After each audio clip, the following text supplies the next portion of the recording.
Hi, my name is Chandler Kellogg, and I did my PBL unit on 9/11.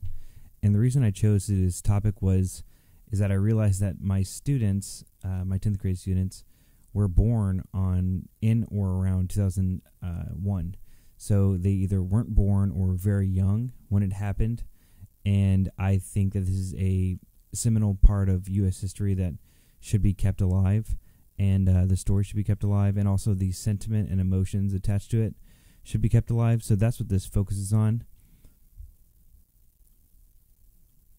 The standards that I will be assessing in this PBL unit are for students to draw evidence from literary or informational texts to support analysis, reflection, and research, and for students who write narratives to develop real or imagined experiences or events using effective techniques, well-chosen details, and well-structured event sequences, and also for students to recognize the rights, responsibilities, and opportunities of living and working in an interconnected digital world, and they act and model in ways that are safe, legal, and ethical.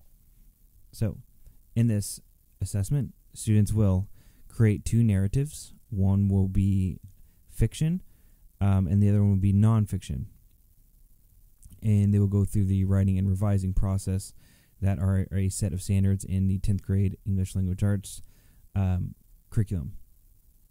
They will be conducting research, and a lot of this research will not be student-led, but rather the teacher will give the students documents to read and to watch. Students are going to learn more about the history of 9/11. They're going to explore the importance and feelings that surrounded 9/11, and also they're going to examine how the event shaped modern society. The leading questions are these: what were the feelings and emotions surrounding 9/11? Why is 9/11 important? And how did 9/11 shape modern society? These are some of the resources that I will be using.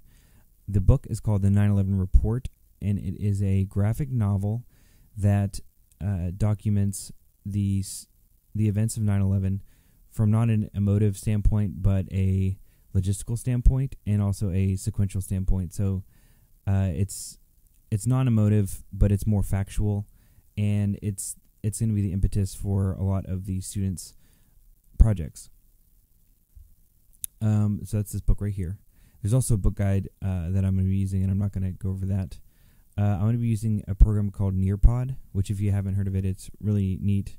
Basically what it does is that the computer that the administrator or the teacher has is the master, and computers have slaves. So basically, as I move along, this will move along with all the students' apparatus. So, for example, if they have iPads or computers or phones or whatever, as I move along for them to answer these questions, it will go to their devices as well. So these are all questions that will be asked. For example, like, how much do you know about 9/11? Have your parents talked to you about it? Have you studied it at school? What do you know about 9/11? And all of these responses will be displayed on the board as they respond. And it will also take polling numbers and give students and the teacher immediate feedback on their answering. On this, I'm just kind of scrolling through, so it's not going to give us that feedback, but that will be a part of the lesson.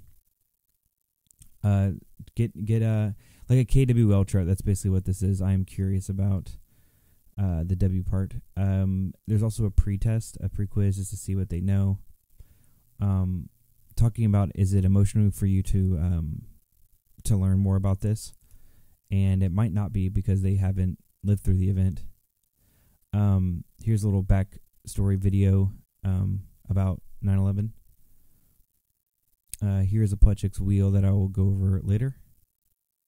And here's a web page, and this is going to be given with the handout, and students are going to be able to be free to explore and find out things that are interesting to them. This is a fantastic resource.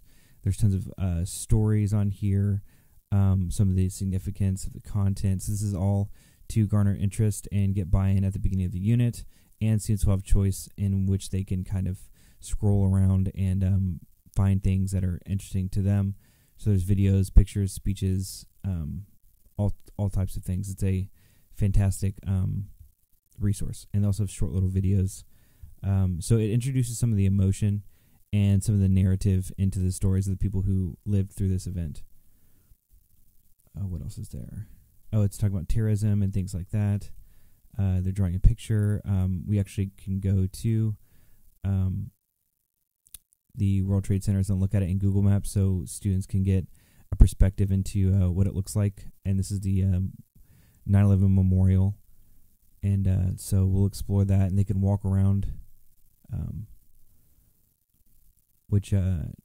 this is the, I don't know if you've been here before, but this is basically the base of the towers. So there's two of these, basically, and they're infinity pools, and yeah.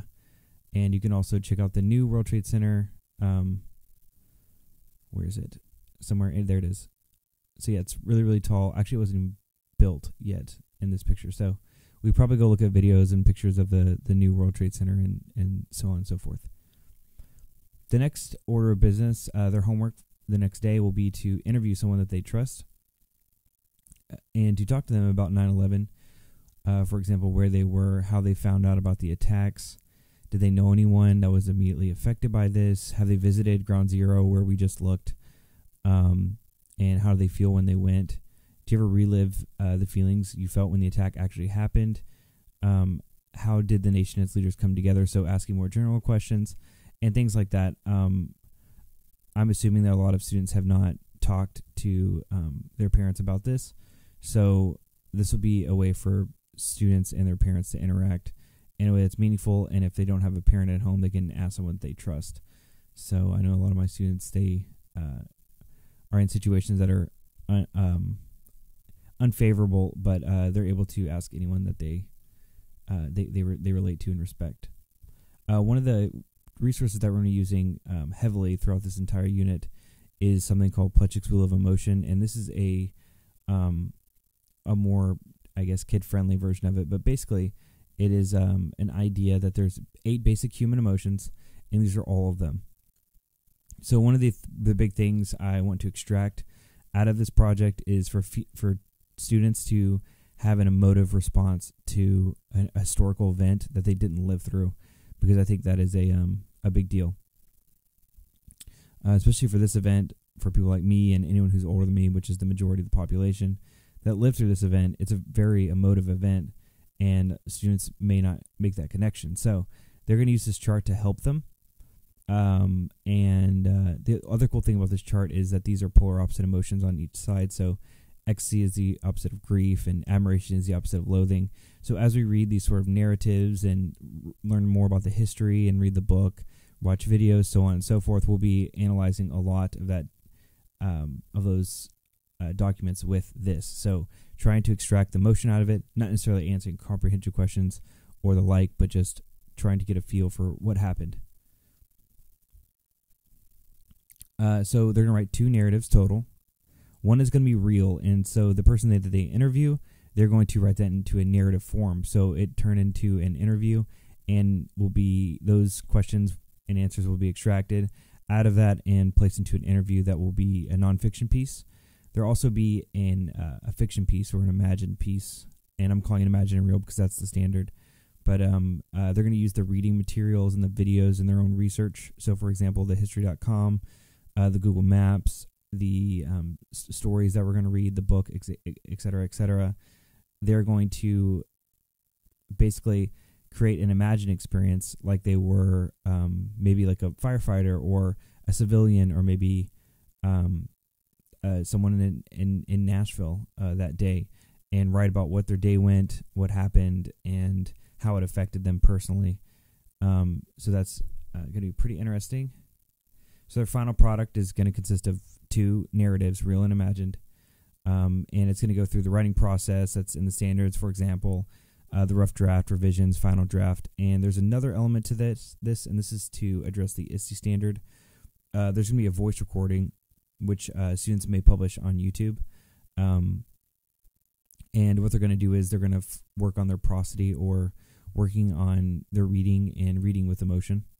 A lot of my students struggle with that, so I think this would be a good opportunity for students to read their own writing with emotion. And these narratives will be presented at a town hall. And the town hall is basically a way for students to share their narratives that they have written, and also to get feedback from teachers and people in the community, police officers, military, etc. And the way that we're going to do this is we're going to set up a panel of people, which is in this slide. A panel of teachers, administration, public servants, military, etc. Students are going to ask questions, and students are going to present their narratives or voice recordings, and the audience will be possibly maybe in the auditorium that they'll do this, or maybe in a classroom, whatever is the most convenient or available, and that the students will be able to ask a panel of people questions after they've already done their interview once. So this will be a chance to get a multitude of perspectives on the event because it affected everyone differently and everyone responds differently to it. So give them a huge diverse opinions and feelings about the event. And also, in order to accomplish this, students will be given roles. So for example, there may be a group of students that will record each student and make a video out of it to present at the town hall. A group of people that will put the questions and the intro and exit slides together for the presentation for the town hall. Also, people that will help plan the event and get the people together, and also prepare the facilities of where we are and make the program, etc. Things like that. So these are my references, and if you have any questions, you can comment below. Thanks.